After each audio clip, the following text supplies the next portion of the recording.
6ix9ine has officially snitched on everybody in TREYWAY and apologized in court for his wrongdoings to all of his fans. Now, if you guys want to know everything that's going on with 6ix9ine, right now make sure you guys stick with me until the end of this video, so watch it fully through, because there are some very serious issues going on right now that could keep 6ix9ine behind bars for decades.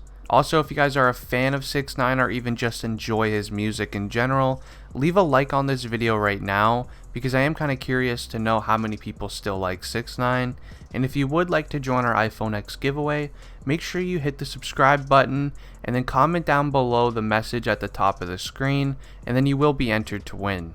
Now, Tekashi 6ix9ine has officially snitched on everybody in his team, and there's lots and lots of things that are going against him right now. A lot of people are mad at 6ix9ine for snitching, but there is actually some good reasons on why he did it, and that's what we're going to be talking about now. And there's also something really cool that a lot of you guys probably did miss, which has something to do with his hit song called Kuda, which we will be talking about later on in this video, so I would definitely recommend watching until then. Now, Tekashi 6ix9ine has officially snitched on his team TREYWAY, and a lot of people are mad at him for it, but it actually does kind of make a little bit of sense on why he did it. Now, the reason on why 6ix9ine did snitch on his team is because that it was proven that his own team was trying to rob him and maybe even take him out, which doing that to somebody that's already on your own team is just like straight up disrespectful. So I could see why 6ix9ine did snitch. I mean, he's snitching on the people that was already going to do him wrong, so why not, snitch on them, give them a longer sentence and get a shorter sentence for yourself. I mean, it does kind of make a little bit of sense, but you do got to just put the street life behind you a little bit. It's you're saving your own life here out of, putting the blame on people that was going to take your own life. So, it does kind of make sense. 6ix9ine snitching on the guys that potentially could have, ended his life actually did save himself from serving his whole life being locked up. Now, currently right now, it is said by lawyers that the things that was being held against 6ix9ine right now is he's only looking at about 5 to 20 years, which for the things that the police have him on, like before he actually snitched, this is actually a really good sentence that he's going to be having.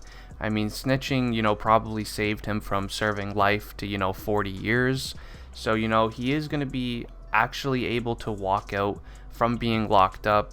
He'll be able to see his daughter again on the outside because of this. I mean, this was a very smart move from him. If the guys weren't gonna, plan on taking 6ix9ine out and, robbing him and stuff, I could see why, it'd be a really, scummy thing what 6ix9ine did, snitching on the guys that were always with you. But it turns out these guys weren't even really with 6ix9ine this whole time. They were plotting to rob him and maybe even end his life. So I can see why he did it. Now, obviously, snitching on your team is like a huge no-no in the street life, but if you're snitching on people that were going to turn on you anyway and rob you, is it even really that big of a deal? I'm kind of curious to know what you guys think, so let me know down below in the comments. But to me personally, I don't think it really is a big deal at all, because these guys were going to hurt him and rob him anyway, so who really cares? They're not really brothers if that's what they're going to do. Like, if they were going to do that all to you, they aren't your brothers. They're just people that are going to be turning their backs on you because, you got money and stuff. Instead, they're supposed to be loyal and everything. They're a part of a team, part of TREYWAY. They're supposed to stick together like brothers, but they switched up and they were plotting to do something against him. And it's a good thing that 6ix9ine found this out and was able to put them behind bars for, 20 to 50 years. So it's actually a good thing what he did. Now, after 6ix9ine snitched on his team TREYWAY, he did apologize in court for all of his wrongdoings that he did, and that he regrets doing all of these things that made him get into the situation that he's in currently right now, with facing, 10 to 20 years locked up. Obviously, he's going to regret doing these, but he definitely shouldn't have been the one doing them. Now, there is apparently video and photo evidence of Tekashi 6ix9ine holding a firearm being involved with the shooting at Chief Keef, But this is where I think that 6ix9ine made a huge mistake. You know, as he made the hit Gummo, you know, he got a massive following. I'm pretty sure it's like over 100 million views on YouTube.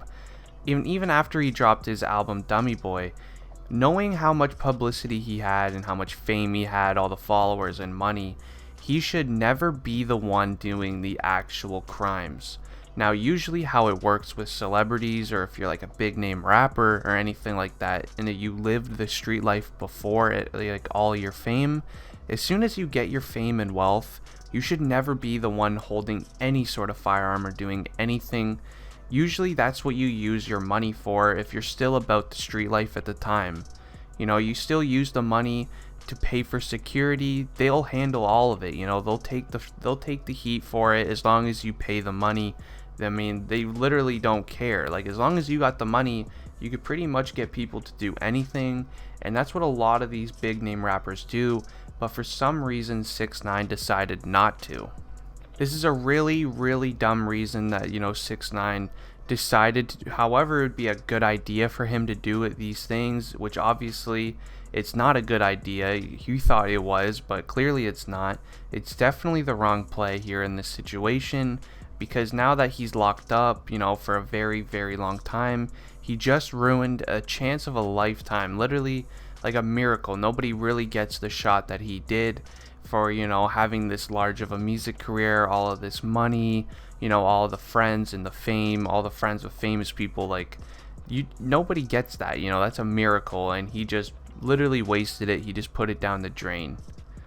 Now, even though he snitched, you know, for a lesser sentence, he still can't even come back to music because he snitched on his guys. And, you know, once you're labeled a snitch, you practically have no respect in anything, especially in the rap game, where a lot of the, you know, rappers in the game lived the street life. You know, they lived all that stuff before they got famous, so they know the protocol and stuff. You know, whenever you run into a snitch, or, you know, don't even be friends with one, they know everything about it. Now, there's already been some rappers that have came out to say that we're no longer allowed listening to 6ix9ine anymore. You know, there's huge name rappers like Chris Brown, 50 Cent, Meek Mill, and honestly, it's only just getting started now. If 6ix9ine does get a shorter sentence and maybe gets parole in a few years, he may not even still be coming back to music. There's literally no point. He's just going to be labeled a snitch, and all he is going to get hate, you know, or even taken out, honestly. Now, currently, that is basically the whole situation going on with 6ix9ine right now. But what I just realized while I was recording for this video is that 6ix9ine snitched on pretty much one of his best friends. And I don't know if he was involved with, you know, maybe wanting to take him out and rob 6ix9ine. But if you guys know the hit song called Kuda, it was one of 6ix9ine's biggest hits. You know, it was released shortly after Gummo. This is actually not just like a name of a song. It's actually a name of a person, which was one of his best friends. I'll have a photo up on the screen of them two together, but the guy that you see there, he's always the one that's dancing in 6ix9ine's music videos. His street name is Kuda, or his first name is, I'm not exactly sure about it, but yeah, his name is Kuda. So 6ix9ine practically just made a whole song about him. You know, it went viral. Probably gave him a lot of the earnings from the song, you know, using him as, you know, motivation to record the song and his street name for the title. So, you know, there is probably a lot of stuff going on behind the scenes, and 6ix9ine probably paid him a lot for dancing in his music videos and his shows and things. So, and then 6ix9ine goes out and snitches on him and gives him 10+ years locked up. That is a very serious, that's something very scummy that I think of 6ix9ine. I don't know if, you know, Kuda was involved with being one of the guys that was going to rob 6ix9ine or not, but that is kind of sketchy. I even heard DJ Academics talk about it. You know, usually you never turn your back on best friends. You know, every now and then people will obviously turn their back on some people, you know, if they are in your team or not. But, you know, doing it on like one of your best friends, you know, one of your brothers, that's something that you don't see often. Now, with that being said, I am going to be ending the video here. If you guys did enjoy, please leave a like on it and subscribe to the channel if you're new. Anyways, guys, it has been District Trending, and I'm out. Peace.